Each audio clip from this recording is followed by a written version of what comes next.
name is John Cena! Hi, I'm Tanner Richard Kraft. Hi, I'm Austin Sweebelman. Rein Conversey. And today, if you could not tell from the John Cena posting, we are talking about F9 for family. Woo! Family. Rein. I need you to join my family. Family. Rein, do you know what a crew is? But I don't have a car. A crew is a family. I live my life a quarter mile at a time. I don't have a license, Mr. Diesel. We'll get you one. Just drive.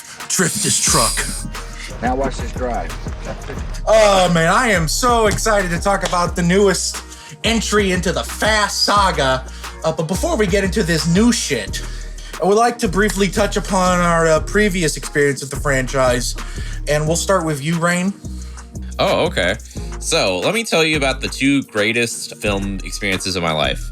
The first one was when I saw it was a double feature of Stalker and King Arthur: Legend of the Sword. That was one of my favorite double features. The other one was my weekend long movie marathon of all of the Fast and Furious movies. Yeah, those are just the two highlights. Some of the biggest highlights of my life. Like, man, this happened. My Fast and Furious binge, that was like I think early 2019. And it was with some buds. It was quite the adventure. I haven't seen any of the movies before that. I honestly just assumed they were like dumb bro movies. I don't know, just like really. I just assumed all of them were like the first two, where they're just like extremely like 2003, and they were just stuck in that year. But they somehow kept making more and making money somehow. But then what I really got was just like a magical odyssey of a strangely gradual shift from like a ripoff of Point Break, but with cars, to like a crime movie, to a heist movie, to a super spy movie, and borderline superhero movie. And it really is just a wonderful thing. Favorite movie is the seventh one, because that's the correct answer. I guess important note is I have not seen Hobbs and Shaw, but I've seen every other movie. My personal ranking, I guess if we're doing that, I can skip that if you want. No, I was saying boo at you not seeing Hobbs and Shaw, you nerd. Yeah, no, that movie didn't come out yet. That was the problem. So 2, which is bad. 4, which is boring. This is from worst to best. 2, bad. 4, boring. 1, which is kind of has like charm for how dated it is, but otherwise it's just kind of whatever. 3, and then 8, 5, 6, 7. I might have skipped one, but that's probably my order. And I'll leave it to Austin now. All right, Austin, what's your experience with the Fast franchise? When I was younger, I was born in the far-off year of 1994. I associated Fast and the Furious as the franchise that made nitrous oxide engines popular. That was what that movie meant to me. It was a bunch of like kind of Gen X kids putting NOS in their fucking cars and an arcade machine that was at my local Red Robin. That was what I thought of the Need for Speed movies. Then Fast 5 came out, right? And there's plenty to say about Fast and the Furious 4. Did you know that movie made more in its opening weekend than Tokyo Drift made in its entire domestic run? I'm not at all surprised. But what really just fucking cracked the earth open and shifted all the tectonic plates was Fast 5. That was the first time that in my lifetime I saw a shit series absolutely jump the shark in a good way. They have that phrase for like Happy Days reasons, but this was the time I saw somebody jump the fucking shark on purpose, and it completely 100% worked. You see, my relationship with the Fast and the Furious movies is the two wolves meme personified. I'm a huge fan of art house cinema. I love The Holy Mountain. I freak out when a new Wes Anderson film comes out. I understood everything that happened in Tinker Tailor Soldier Spy the first time I watched that movie. But Fast and the Furious is like my Star Wars. When I want to go out to the movies and dumb the fuck out and eat a huge thing of popcorn, okay? There's nowhere else I choose to go than the new Fast Saga movie. I fucking love this thing. The sheer purpose of its existence seems to just climb higher and higher and dumb the fuck out harder than they did 3 years ago or whenever the next one's coming out. I will always show up to these fucking things. Every time I work out at the gym, fucking Hobbs and Shaw is on at HBO, and that movie just makes me feel like I'm running through a field of people shooting at me, not giving a fuck. I am in Vin Diesel's crew. These movies are so fucking good, and I love them.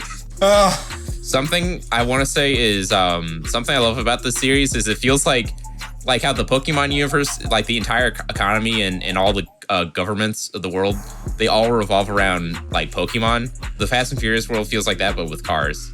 Like just everything is cars. Family. Cars and family. A true story. Every time a character said family in this movie, I would point both arms up at the screen and go, ah! It's true, he did. He looked like he was doing a Hail Hydra the first couple times. I was kind of worried. Rein was there. He saw me do it. Yeah. Rein, I can top your best double feature. You ready for this? Yeah. In a single day, I saw Sorry to Bother You and then Mamma Mia 2. I liked Mamma Mia 2 more. Yo, Tanner, you're not allowed to be a fucking socialist anymore. Get the fuck out. Mamma Mia, here I go again.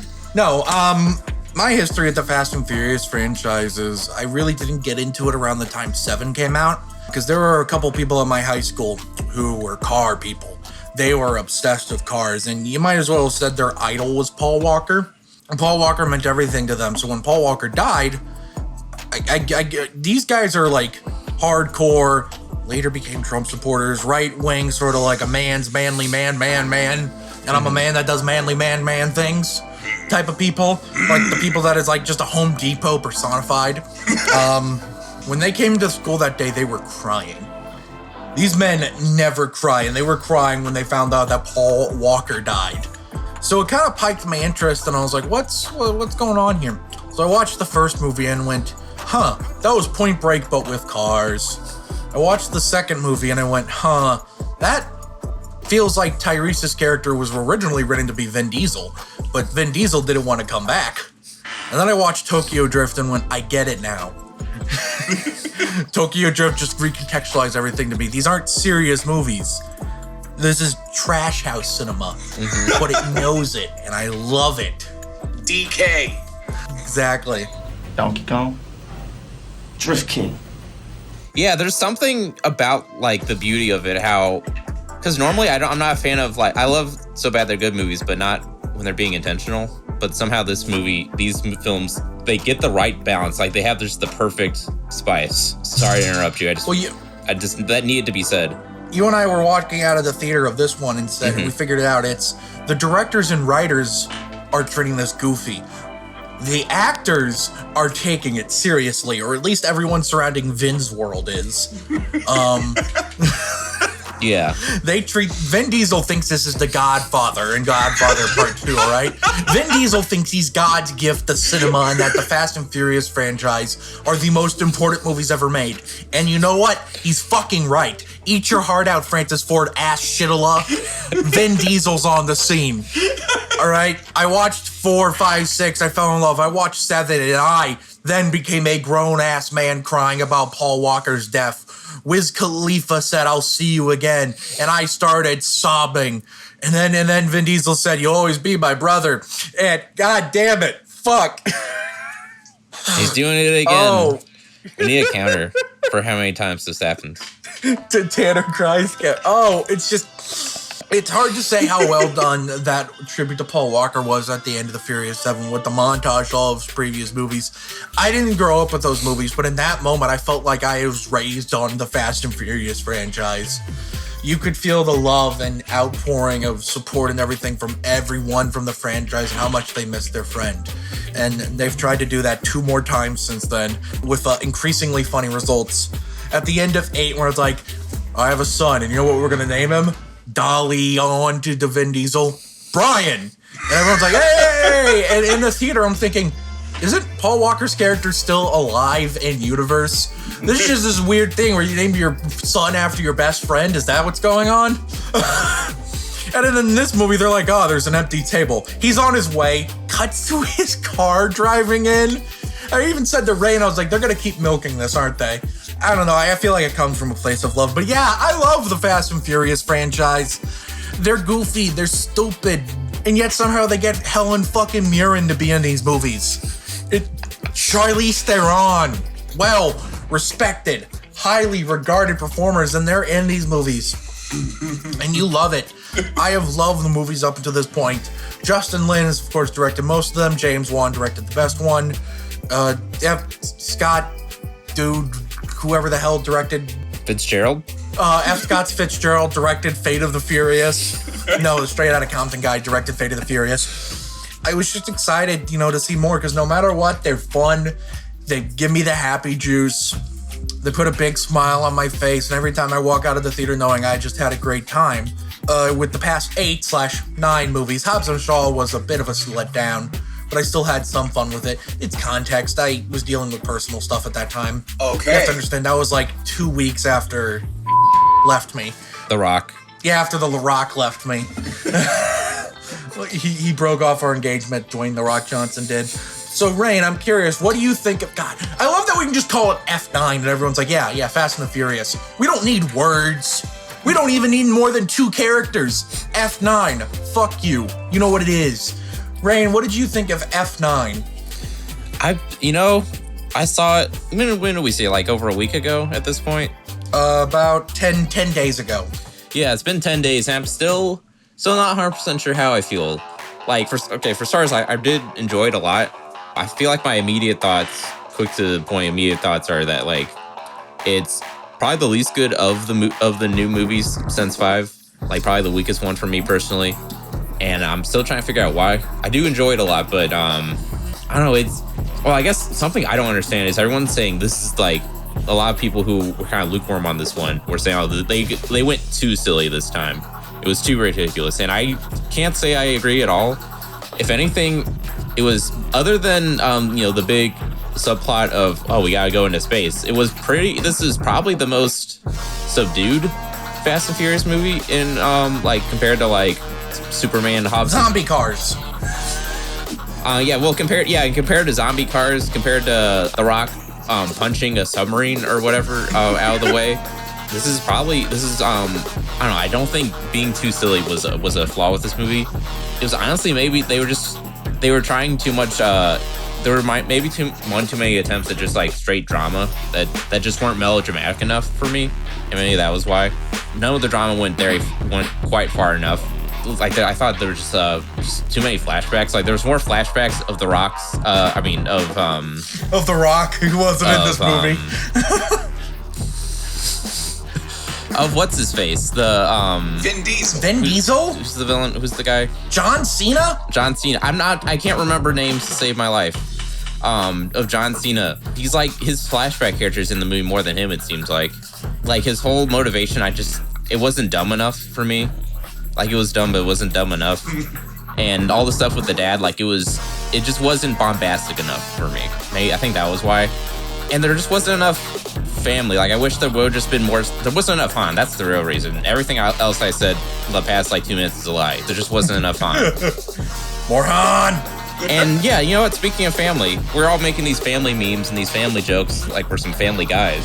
But of all the recent Fast and Furious movies, this is probably the one where they mention family the least, which is funny considering the whole marketing of the plot is a literal family member returning from the past. So I think that's interesting. I think I had one other point, as I always do, that I have forgot, but it probably wasn't a big point. So who cares? No one cares. So much so that Austin now is going to talk. One thing I really like about my marriage is when we're at the movie theater watching trailers together, we do that little thing where we lean over and we're just like, that looks good, that looks whatever. And since I've been married, every time a Fast and the Furious trailer for Hobbs & Shaw or F9 comes on, since the first one to lean over and is like, we're seeing that. That's how I know this shit's gonna last forever, dudes. I thought that F9 was another, glorious chapter in this sort of spiraling tribute to dumb action. This time, the central focus, the big through line of the plot, was that Dom and Letty seemed to realize that they were in farm apparel in a distant farm, and really what they needed all along was to be in city apparel in a suburban house. And seeing that plot just play out was, it was great. It was intense. The old Universal logo in the beginning had me in fucking stitches for some reason. We were so confused by that. Me and Tanner were like, wait, what? Why are they doing that? Yeah, I remember us both being like, huh? I thought we walked into the wrong movie. It comes on and it's the 80s logo, and I just started cracking the fuck up. I was so thoroughly confused, and it felt right. Another thing to mention that I liked about this film was they shot on film for the flashbacks. I don't know if that's reserved for the trivia corner, but this has to be mentioned. They didn't just shoot on any film. They shot on high ISO grain film so that you could see the film grains very distinctively, because the new Star Wars movies are shot on film. They don't look like that. They don't look like this. So they had to, in broad daylight at this racetrack, get like 1600, 3200 ISO film, and then put 50 ND filters in front of the cameras. Just imagine the meme of the guy with 2 pairs of sunglasses on, but way worse, to get this high ISO film exposed right at this fucking racetrack. No, it's like that bit in I forget what Spy Kids it was where what's his face has the glass. I think that's 2. Enhance. God, I was wondering that because I know the flashbacks were shot on film. I heard the whole movie was shot on film. I don't know if that's true. I just know for a fact the flashbacks were, because they distinctly look like they're shot on film. We need a moment of acknowledgement for how like shockingly amazing Vin Diesel's flashback actor is at impersonating Vin Diesel. Can we all acknowledge that? Oh, absolutely. We're gonna get into that. One thing I liked about this movie was it followed screenwriting rules from another dimension. So this movie introduces and settles conflicts at record speeds. So there's a scene where they're in the CIA bunker in the sewers, and Dom looks at everybody and says, whatever Jacob is up to is mine to deal with alone. And then another person looks at him and says, nah, it's on us. And there's a lot of scenes like that where apropos nothing, a character will just be like, you know what? This is my journey. I've got to deal with this. And another character will be like, no. And that's the whole scene. You know, I bet, did you both know the word laconic is named after the Spartans? And I bet money, if you go back and rewatch 300, they don't have shit on Dom's crew. Dom's crew gets their problems so fucking fast. No, that's a... Also, dude, me and Tanner were talking about this in DMs. Justin Lin and Daniel Casey must feel so fucking good that they could have a movie where they have a character in a past movie who 100% obviously physically fucking died, and then just a couple movies later they have a scene where somebody just says, yeah, our CIA cover-up guy had a way of making things look real, and then they never touch on it again. Like, everyone was expecting a big, how did Han live? How did Han survive? And the movie's like, how did Han survive? Well, Han survived because Han survived. That's it. Just, he lived. Not any elaborate, like, oh, we pulled him out, we had to clone him, we had to revive him. No, just like, yeah, we faked it. We faked his death. Mr. Nobody's really good at making me look dead in that other movie. I hope you guys know that in the next movie, they're going to be like, Mr. Nobody, we thought you died in that plane crash. And he went, I was never on a plane. That was one of my clones. One last thing, and then my fucking monologue is over. So, since Hobbs and Shaw introduced Brixton, a.k.a. Black Superman, a.k.a. Idris Elba, it seems like they're doing this wonderful build-up to revealing that superhero shit. These people might be more than human. And I've got to say, Zack Snyder, fucking take note. If you want to get postmodern on a big budget, these movies, Fast 9, that is exactly how seriously you have to take shit, okay? I like the movie. When will Zack Snyder direct Fast and Furious? Maybe that Cypher spinoff with Charlize Theron I heard about in the papers recently. Zack Snyder should direct that. I declare it to be so. What did I think of F9? I lean more towards Rein's opinion. I think this is the second weakest movie since F5. I like it more than Fate of the Furious. With a few exceptions, there are highs in this movie. You have to understand, when I watched the Fast and Furious, Rein told me after he walked out of the theater that this is the first time he saw a Fast and Furious movie sober. Mm-hmm. And to me, I can't imagine walking this with your mind altered. These movies are drugs.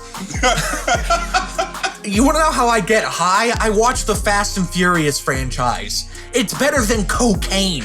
Nothing can fucking compare to driving through multiple buildings in Saudi Arabia, skydiving, zombie cars, punching a fucking submarine, taking a Pontiac Ferrero into space. All right? That is drugs. That is cocaine, heroin, cocaine, meth, all of it. It's true. Just went Han Solo. It's true. All of it. Okay, these movies are my drugs. You understand me? These movies are drugs to me. So, you have to understand, I take the action set pieces, those are drugs. When they try to go serious Godfather shit, those are drugs to me too. I love how the back premise of the movie, the central theme of the flashbacks with their dad died, John Cena's character apparently had something to do with it, and then Vin Diesel's character beats that guy to near death. That's based off of a single line of dialogue from the first movie. When Vin Diesel offhandedly mentions something like, "Oh, I went to prison because I beat this guy with this tool." That's what happens in those flashbacks. It gives context to why Vin Diesel's characters went to prison before the first movie. Wow. They invented an entire backstory conflict based off of a single fucking line of dialogue from the first movie of the franchise. Masterstroke. Holy cinema. Fuck. Holy fuck. This is cinema, all right? And the fact that, they got Vin Diesel's fucking clone to play him in the flashbacks, I thought was pretty impressive. And, they got this guy that's never seen John Cena before in his life to play John Cena in the flashbacks.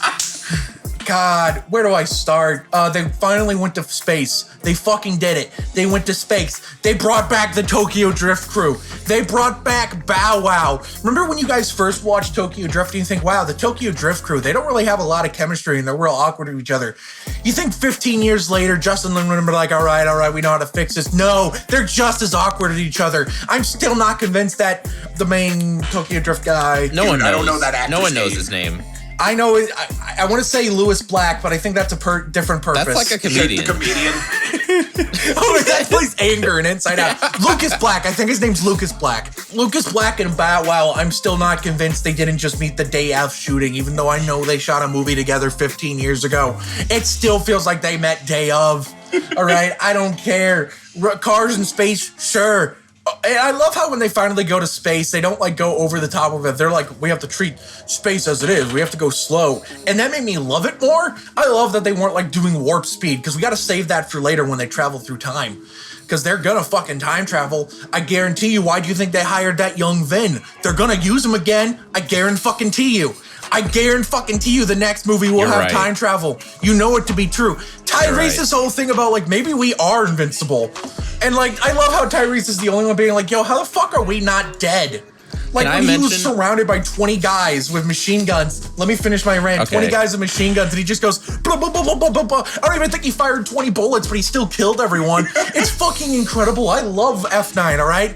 These movies are drugs. It's a high. That scene, that weird flashback scene after Vin Diesel manages to collapse a building with his bare hands and then he falls into the water.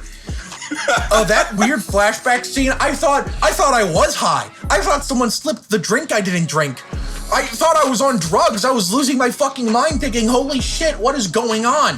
What the fuck is happening right now? It was goddamn incredible. It was cinema at its finest. Rein, what did you want to say? I just wanted to mention that I loved how whenever Tyrese was talking about how they might be invincible, and how we've never actually been hurt ever once in any of these situations. The only thing I could think of was that scene in Unbreakable with Bruce Willis where he's talking to his son or his wife and he's like, I don't think I've ever been sick in my life. I don't think I've ever been hurt. That was the first thing I thought of. Bring M. Night in. We'll need to bring M. Night in for the next Fast and Furious movie.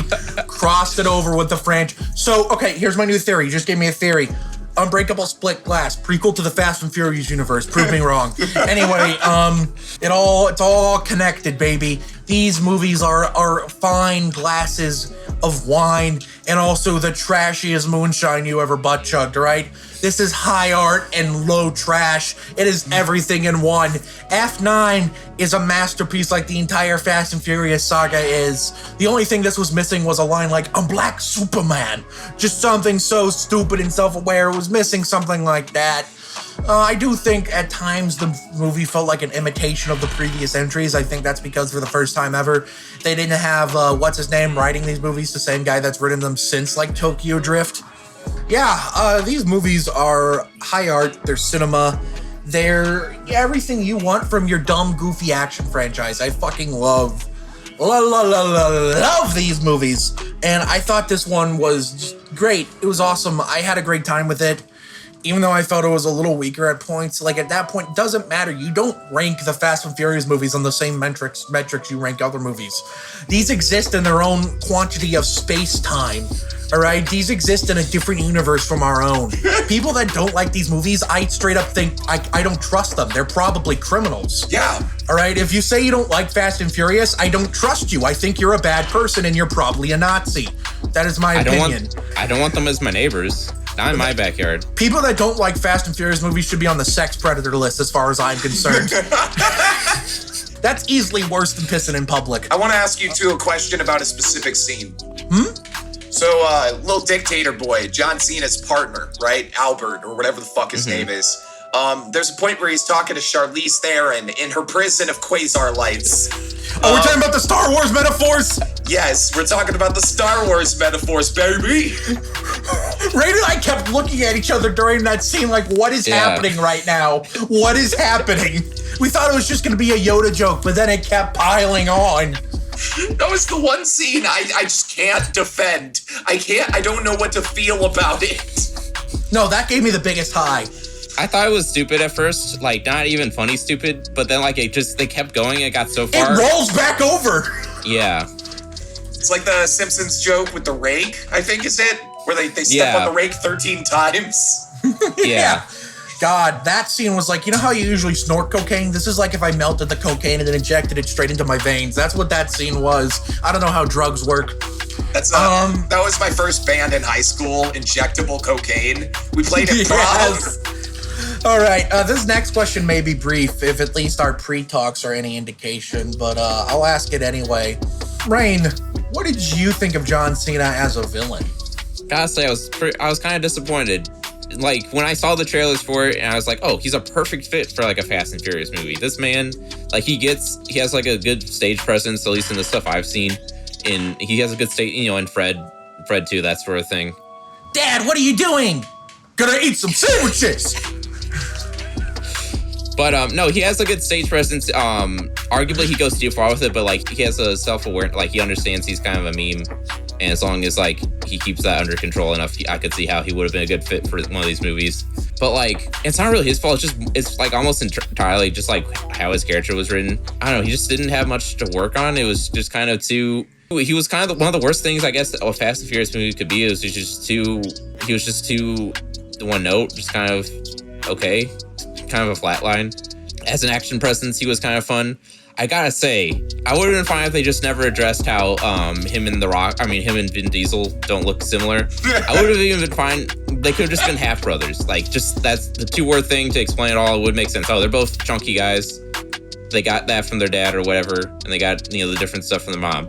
But then Charlize Theron had to go along and like have some weird bit about the weird Nordic bloodlines. Charlize Theron browses pole. The famous Toretto mixed bloodline or something like that is what she said. Just making it infinitely too weird. I'm optimistic he could be better when they bring him back inevitably for the sequel. Oh, they will, baby. Yeah. So that's my thoughts on that. Austin, what do you think of Cena as a villain? Jacob with a K is absolutely not Dwayne "The Rock" Johnson, but the geniuses making this know that. So they sort of covered for all of this by making him Vin Diesel's brother, by making him a Toretto. And now that audiences know that he's a Toretto, all they're conditioned to want from him is sort of stoic action presence. Because, you see, I read a tweet once. All Torettos know how to do is fix car, assemble crew, beat ass, save family, use NOS, drink Corona Light, and not die.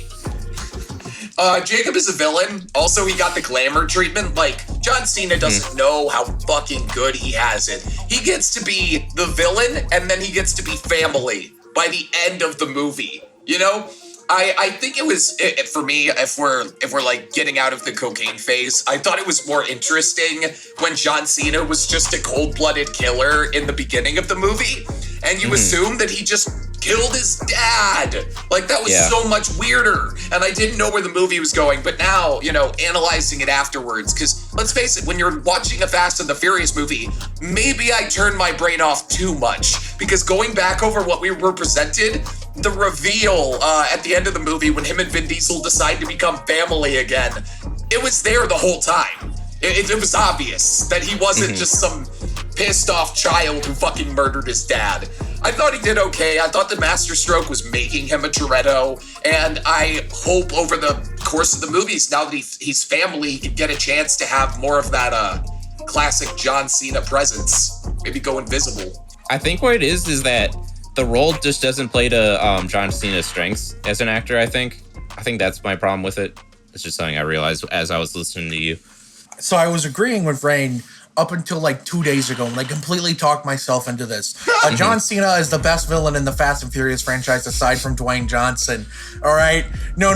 Hear me out. He is no Jason Statham. You're wrong. No, he's better than Jason Statham. Shut the fuck up. Jason Statham. Jason Statham's gay. That's why I don't like him now.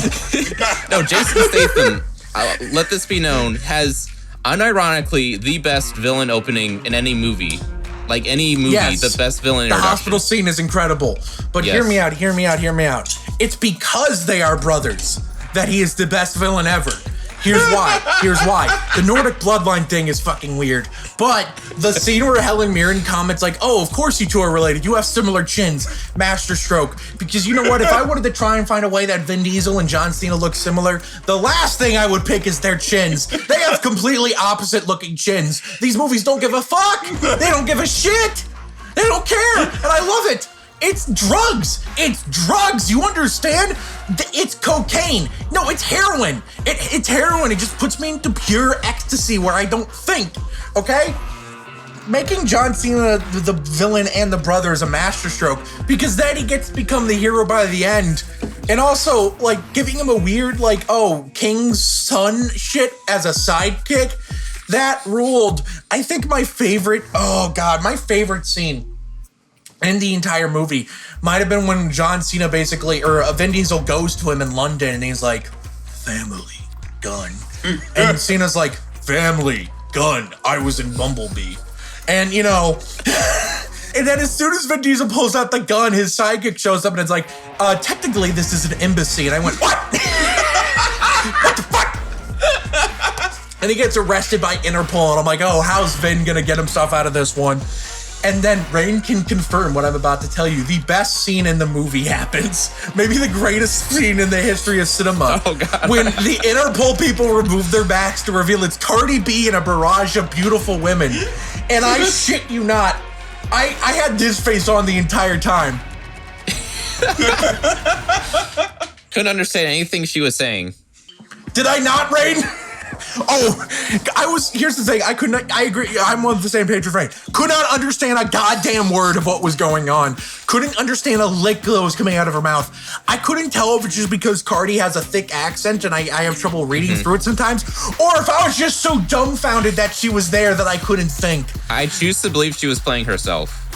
I choose to believe that she's just Cardi B and Vin's like, and Vin, the movie explains it as Vin, it's just like, oh, this is an old friend from back in the day. And I'm just like, I choose to believe that Vin Diesel was there when Cardi B was born. This is what I choose to believe. Vin was there. Vin delivered the baby, okay? This is my headcanon. Vin delivered Cardi B, all right? Vin was the presenting doctor, all right? Does it make sense? No, but it makes more sense than anything else. Why was Cardi B there? That's the scene I can't get out of my head. More than any action set piece, more than any family, even more than the weird hallucinogenic flashback scene. Cardi B showing up for a solid minute was cinema. I just, God. Yeah. Otherwise, I think John Cena is a fine enough villain. I think he's way better as a villain in Bumblebee, and I think Rein's right that they don't play to his strengths enough. But again, I just can't get over Helen Mirren being like, you guys have similar chins. They don't! They don't at all! Why did you say that? God. Tanner, What do you think of John Cena, Tanner? I love Cardi B. Listen, I went on a tangent there because I thought of that scene where they're just in the embassy. God. Oh, sorry, I genuinely thought I was about to die. We'll move on to our next and final question before Trivia Corner. I'm just curious as to what your guys' favorite set piece in the movie is. Whether it's an action set piece or maybe just a specific moment that's not necessarily action-y. Maybe it's just what's the Steve Jobs dialogue scene equivalent to you in this movie? Rein, I'll start with you. You know, again, I enjoyed this movie, but I thought it was one of the weaker Fast and Furious movies, or at least one of the more middling ones. I gotta say, like, one of my favorite action set pieces in, like, the whole series has to be, like, all the scenes involving, and that's, I guess, will be the first scene it's introduced, as well as the big final chase. Everything with the magnets, I thought that was just, like, just a really fun, clever set piece. The way they're able to just, like, constantly shift back and forth between having things magnetized, like weapons and whatnot, and the characters having to, like, strategically turn it on and off. I thought that was added a lot to the scenes, to the fights. To compound that with the first scene, the fact that the truck that Tyrese and Ludacris are in is being driven by someone who's never driven a car before. I feel like that's just a hilarious thing. It's just like a no-brainer for the series. I can't believe they've done that. They haven't done that yet. Having someone who can't drive have to drive. You know, they kind of messed up because no one who's never driven a car before would be able to drive a stick shift that well. Like that was. We established this, Rein. Stick shifts work differently in the Fast and Furious universe. You know how stick shifts work in the Fast and Furious universe? Change gears, go faster. It doesn't even matter if you're going to gear 0 or gear like 22. Change gear, go fast. How does it go? Water, wind, fire, dirt, fucking magnets, man. How do they work? I fully expect the Insane Clown Posse to become the family by the next movie. Austin, what is your favorite set piece moment in the movie? Whatever. It's impossibly fucking hard to choose because there are two set pieces where the people go into hyperdrive and they ascend out of their bodies. There's the scene with the rope bridge from the trailer where Dom rides what's left of a rope bridge to jump between countries to escape the jurisdiction of the military. He uses what's left of a rope bridge. And then there's the other one where you get like the Guion Bilford, Bernard Harris Jr. treatment at the end when it's black dudes in space. That was so cool, just watching two dudes going up into space. It was like everything I wanted out of Gravity, you know? Sandra Bullock fucked up doing The Blind Side, so this is the reaction to that, you know? Instead of that dumbass Karen, it was two dudes in fucking space. Also, I thought it was a rumor that they went to space, so seeing them actually go into space was great. And then one honorable mention, there was a scene where Dom tackles Jacob off of a zip line. And then they proceed to have the most like high budget WWE fight ever, where everything that they touch or get tackled through explodes. Like suddenly the movie switches to Terminator rules, where it's just that they're fucking just like going through a beam in the ceiling and just fucking boom, like nothing is safe, everything's exploding. It was so good. And then the best line in the movie is when that one guy's ass is in fuego. I know they use that for the trailer, but in the actual movie, it's just so fucking good. Those are all good ones. For me, it's a weird three-way tie. I just want to mention them all. I think my absolute favorite is when they go to space, only because Ludacris and Tyrese. I love the chemistry those two guys have. I think they are more the comedic heart of the movie. I think they're funny as hell.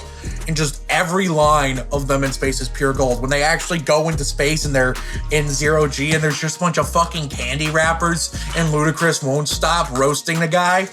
I love how the International Space Station saves them, even though, fun fact guys, the International Space System doesn't have like hatches like that. I don't understand how they could have gotten inside, but whatever, it doesn't matter, it's funny.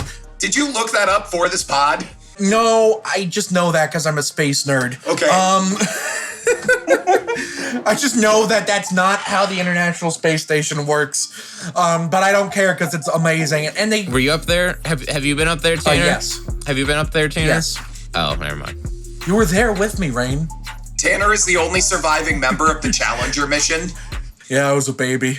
Anyway, I also love specifically the first scene of the Magnets with girl who can't drive, and yet she knows how to operate a stick shift perfectly, like Rein said, and also drift a fucking, what was that, a 10-wheeler, a big-ass truck, somehow know how to drift a gigantic truck, I thought was incredible. All the property damage, all these people's lives ruined, countless cars made useless.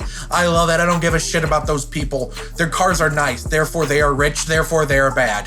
It's like me when I'm a PA. You have a magnet? Yes. Exactly. I also love, in terms of pure action scene, I love the scene of Michelle Rodriguez and Mia Brewster in Japan where they like go to where Han's daughter's apartment thing is, and Han's weird daughter just shows up. By the way, the MacGuffin is like arguably a person in this one. It's just this girl that Han's been taking care of. How do we not bring that up? I shit you not, I've watched this movie twice, right? I watched it in the theater once and I later, right?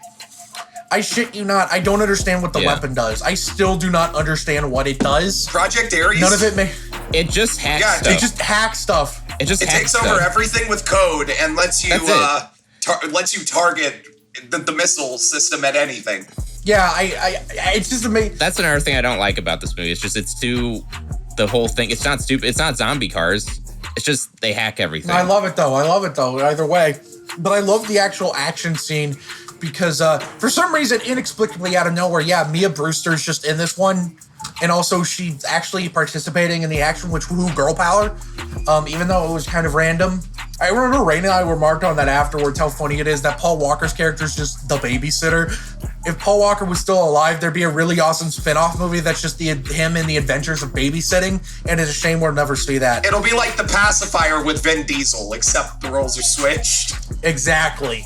Those are all the ones worth mentioning to me. I want to give one last special shout out before we get into the trivia section of this movie. Shout out to the producers of this movie for being smart enough to remove Scott Eastwood from the franchise. They don't even acknowledge that he's not here anymore. Just, nope, he's gone. That was a mistake. Sorry, guys. Love that. Do you both remember when they were trying to take down the Giga Truck, the elephant from Halo, and they used the magnets to try to tip it? They pelted that thing with washing machines, and then mopeds, and then a whole fruit stand. Oh, wait, one last thing. I love it when Vin Diesel just he's able to break it at the right time, so when it rolls down the mountain, he can drive it again. What was that? Oh, I don't understand that. It was incredible. They do the thing from Inception when Joseph Gordon-Levitt is running around the hotel as the van is tumbling, except it's Vin Diesel inside the elephant from Halo. It's just tumbling, and he's just trying to run to the driver's seat. All right, guys, are you ready for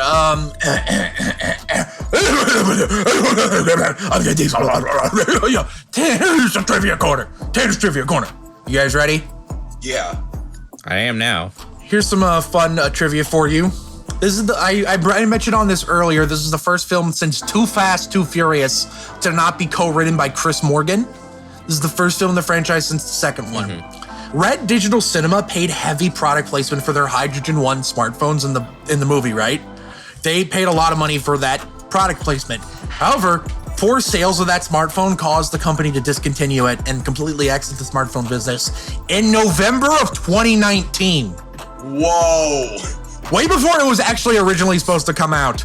Well over a year after the phone was discontinued, the movie finally comes out. And I think that's funny that the characters are using phones that aren't being used. At 145 minutes, this marks the longest Fast and Furious film in the franchise. The previous record was 137 minutes, both held by Furious 7 and Hobbs and Shaw.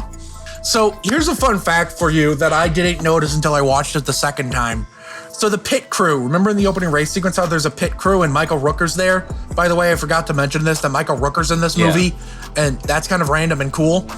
In that movie, sports writer and podcaster Bill fucking Simmons is there. He just inexplicably has a cameo in this movie as one of the pit crew members. I'm a big sports nerd and I love his podcast. And when I was watching it the second time, I dead-ass paused and stared at it for 10 minutes. And just thinking, is that Bill fucking Simmons? I kept Googling photos, trying to compare back and forth to see if it was him. And yeah, no, it's Bill Simmons. He's just in this movie. I love that. That's amazing. The car that quote unquote Brian, aka Paul Walker's character, is driving at the end, the quote unquote car that he's driving, is not a car that his character ever owned. It's just a car that Paul Walker owned in real life. And the final fun fact is that, of course, Han returns, right? Han's back. We love Han. Han's great. In Fast 5, they revealed that the character's name was quote unquote Han Solo. Shit you not. But Justin Lin confirmed in the marketing for this movie is that his character's real name is Han Lu. Han Lu originally played by Sung Kang in Justin Lin's, or Sung Kang, in Justin Lin's feature debut, Better Luck Tomorrow. Justin Lin confirmed recently that Better Luck Tomorrow is in fact a prequel to the Fast and Furious franchise because of the Han connection. So if you want the full Fast and Furious experience, watch Better Luck Tomorrow. Rumors about us came and went fast and furious. Wow, dude, I can't wait until you direct a Marvel movie and make Diagnosis part of the MCU. Oh, that's happening, baby. I'm going to find a way to make every movie I've made connect into the universe. I'll say some dumb shit like the snap gave everyone autism. I don't know. That'll work. Anyway, any final thoughts on F9, Rein? Good time. Yeah. No, that's a Robert Pattinson movie. I asked about F9. I've said everything I gotta say. It's good, fun. I really think you said it best when you said it's like a mix between fine wine and moonshine. I really don't think there's a better analogy than these Fast and Furious movies. All right, Austin, you're next. I'm gonna continue Rein's thing of bringing up Tanner quotes from the week. You described the Tokyo Drift crew, their chemistry, as something like a high school prom, where all the kids are awkwardly trying to hang out. I forgot I said that. God, I should have said that today. Something about these movies, they make everything better. They make hip-hop better. They make cars cooler. They make smartphones no one's gonna use cooler. I'm so excited that into the future, everything in the real world's just gonna get shittier over time, except for these movies. I can't wait until the next movie when there's fucking time travel. These things, to quote the Kids See Ghosts song from the trailer, I can still feel the love. Family. My thoughts on F9 is that it's a lot of fun. It's one of the weaker entries in the franchise, but again, trying to rank these on any normal... These movies don't operate in the normal form of space-time that every other movie exists in. There's a different set of rules for these movies that I cannot explain for the life of me. I hope they cross over the Jurassic Park franchise and Transformers. I hope it crosses over with everything. I'd be okay with that. I love these movies. They're a lot of fun. You can't have a better time in the theater, and you can't have a better time with the Fast and Furious family.